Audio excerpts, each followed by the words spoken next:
Picture yourself in a beige cubicle, surrounded by the soft hum of fluorescent lights, lost in endless spreadsheets and sipping on yet another cup of stale coffee. The clock ticks slowly, and you wonder if this is all there is, just another day blending into the next, with only the promise of a weekend to break the monotony.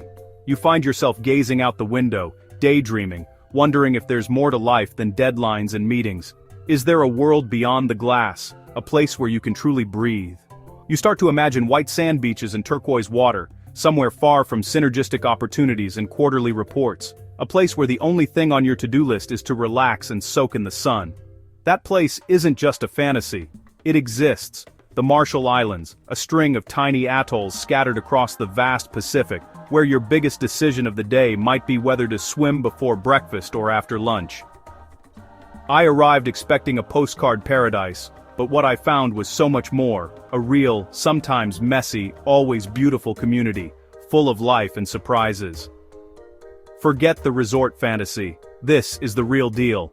There are power outages that last for hours, confusing government paperwork that tests your patience, and a surprising lack of fresh veggies at the market, but in exchange, you get breathtaking natural beauty, genuine connection with people, and a sense of freedom you can't find in the so-called civilized world. Here, the pace of life slows down, and you learn to appreciate the little things. Instead of a daily commute through traffic, you trade it for a peaceful stroll along the lagoon, feeling the sand between your toes as the sun rises, and your business suit, that gets swapped for flip-flops and sun-bleached shorts as you embrace a new kind of wardrobe and a new way of living. Here, life is about community, not commerce, about family, not fortune. Meals are shared outdoors, and laughter echoes long after the sun sets. The Marshall Islands will test your patience and challenge your assumptions about what matters. You'll learn to adapt, to laugh at the unexpected, and to find joy in simplicity. If you can embrace the absurdity, like eating more canned tuna than you ever thought possible, you'll discover a unique kind of heaven here. And if you don't mind being late, or if you can learn to let go of your obsession with schedules, you'll fit right in. This isn't a movie set, it's a place where ancient traditions are still alive, side by side with the remnants of modern history, where every day is a blend of old and new. So grab a coconut, find some shade under the palms, and let me show you what it's really like to be an expat in the Marshall Islands. It's not always easy, but it's always worth it. It's a journey worth taking, even if you get a little lost along the way, because sometimes getting lost is exactly how you find yourself. First, let's find the Marshall Islands, tiny specks in the Pacific between Hawaii and Australia. On a map, they're almost invisible, scattered like grains of sand across a vast blue canvas. Yet, these islands are a world unto themselves, isolated and unique. There are 29 coral atolls and 5 islands, making up just 70 square miles of land scattered across an astonishing 750,000 square miles of ocean. Imagine a handful of emerald rings floating in endless blue, each atoll encircling its own tranquil lagoon. This is the middle of nowhere, literally. The nearest major landmass is thousands of miles away, and the sense of remoteness is profound. The highest point? Just 33 feet above sea level. Here, you're never far from water. No matter where you stand, the ocean is always close, always present. On Majuro, the main atoll, you can stand in one spot and see both the open ocean and the calm lagoon, separated only by a narrow strip of land. The landscape is a study in simplicity: sky, sea, and coconut palms. The horizon stretches endlessly, and the air is filled with the scent of salt and sun-warmed leaves. The water is impossibly turquoise, the sand blindingly white.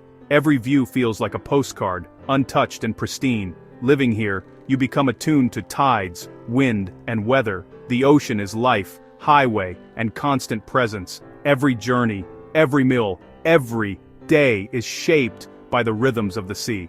There are no mountains, no rivers, just a flat strip of coral and endless sky. The land is so narrow, you can often see both sides at once. This geography shapes everything: what you eat, how you travel, and even what you fear. Boats are as common as cars, and the ocean is both provider and barrier. It's a fragile existence, a daily negotiation with nature. The sea gives, but it also takes, and every storm is a reminder of how delicate life here can be. For expats, it's a lesson in humility. You're a small guest on a tiny island in a vast ocean. The scale of nature here puts everything in perspective, and somehow, that's incredibly liberating. The endless blue invites you to let go, to breathe, to simply be. Welcome to the edge of the world, a place where land, sea, and sky meet in perfect, fragile harmony. What do expats do all day? Mostly, we work. Teachers, diplomats, NGO staff, and a few brave entrepreneurs. The office might overlook a lagoon, and business casual means a clean shirt with shorts. Punctuality is flexible. Island time rules all. Getting around? Shared taxis circle the main road, always packed. Personal space is a luxury. If you're lucky, you own a ghetto mobile, a car that somehow survives the salt air. Grocery shopping is a treasure hunt. Shelves full of spam and cheese puffs, but fresh produce is rare. When the supply ship brings apples, it's a community event. Housing is basic but sturdy, with geckos for roommates and the occasional coconut crab in your kitchen. Life is stripped of modern clutter, but you learn you don't need much to be happy. Here, simplicity is a superpower. The Marshallese people are the heart of the islands. Their greeting, Iakwe, you are a rainbow, reflects a culture that sees beauty in everyone. Smiles are genuine, and hospitality is a way of life. Visit a home and you'll be offered food before you sit down. Sharing is expected, not optional. Family means everyone, cousins, neighbors, the whole community. Patience and forgiveness are the norm, especially for bumbling foreigners. Life moves at its own pace, teaching you to let go of control. Social rules can be tricky, but mistakes are met with laughter, not judgment. The Marshallese have endured hardship, yet their kindness and resilience shine through. Living among them is a privilege. Their example of generosity is one of the greatest rewards of expat life here. You'll never feel more welcomed or more humbled.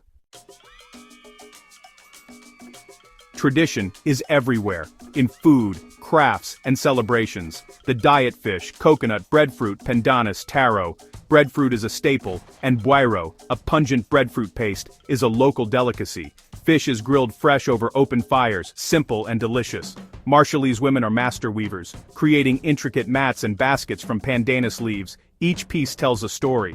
The kemem, or first birthday party, is the biggest celebration, a testament to life and community, with food, music, and dancing for hundreds. Respect for elders is paramount, and adoption by relatives is common, strengthening family bonds. Storytelling keeps ancient legends alive. For expats, joining in, tasting the food, learning a few words, attending a kemem, is the key to understanding the islands. It's about moving from observer to participant. That's when the Marshall Islands truly come alive, and you start to belong. Paradise has its problems. Remoteness means everything arrives slowly and costs a fortune. If your laptop breaks, you wait weeks for a replacement. The internet is slow, power outages are frequent, and water can be scarce. You'll miss simple things: fresh milk, cheese, salad. Rock fever sets in, the feeling of being trapped and craving change. Island time can frustrate, and indirect communication is confusing for Westerners. You'll make mistakes, feel out of place, and question your assumptions.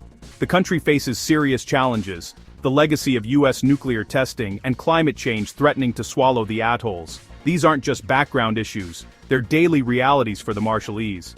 As an expat, you're a guest in a place grappling with profound problems. Life here isn't a carefree beach party, but facing these truths is part of the experience.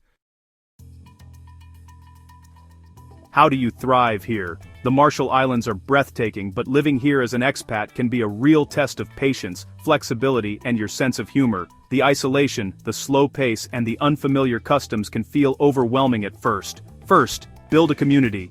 Your fellow expats will be your lifeline. They'll become your support system, your social circle, and your go-to for advice on everything from where to find peanut butter to how to fix a leaky roof. They'll share supplies, commiserate about the heat, and become your quirky island family. You'll laugh together about power outages and celebrate the little victories, like finding fresh fruit at the market. Embrace the local culture. Learn some Marshallese, say yes to invitations, and try everything, even if you're terrible at it. The more you participate, the more you'll feel at home, and the locals will appreciate your effort. Respect customs, dress modestly, and remember you're a guest. Small gestures of respect go a long way in building trust and friendships. Get out and explore, visit outer islands, snorkel, fish, or just float in the lagoon. The natural beauty here is endless, and adventure is always just a boat ride away. Nature is the best cure for rock fever. When you feel restless, let the ocean breeze and turquoise water reset your mind. Most importantly, let go of control and expectations. Life here moves at its own rhythm, and sometimes things just won't go as planned. The islands won't adapt to you, you must adapt to them. Slow down, learn to appreciate the gentle pace and the beauty in everyday routines. Read, nap, watch the clouds. Let yourself unwind and enjoy the luxury of time. Learn to be present and appreciate the simple moments. A shared meal, a sunset, or a friendly conversation can mean everything here. The real gift here is rediscovering a human pace of life. You'll find joy in slowing down and connecting with the world around you. If you can do that, you won't just survive, you'll thrive.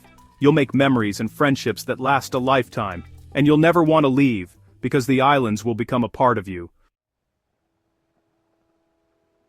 You can't talk about the Marshall Islands without talking about the bombs. From 1946 to 1958, the US tested 67 nuclear weapons here, leaving a legacy of displacement and health problems. The most infamous, Castle Bravo, spread fallout across inhabited atolls. Survivors and their descendants live with the consequences: illness, lost homelands, and a national day of remembrance. For expats, especially Americans, this history is uncomfortable but essential to understand. The Marshallese are resilient, but the nuclear legacy shapes their identity and politics. Even the most beautiful lagoon can be both paradise and graveyard. Living here means acknowledging this paradox, beauty and pain, side by side.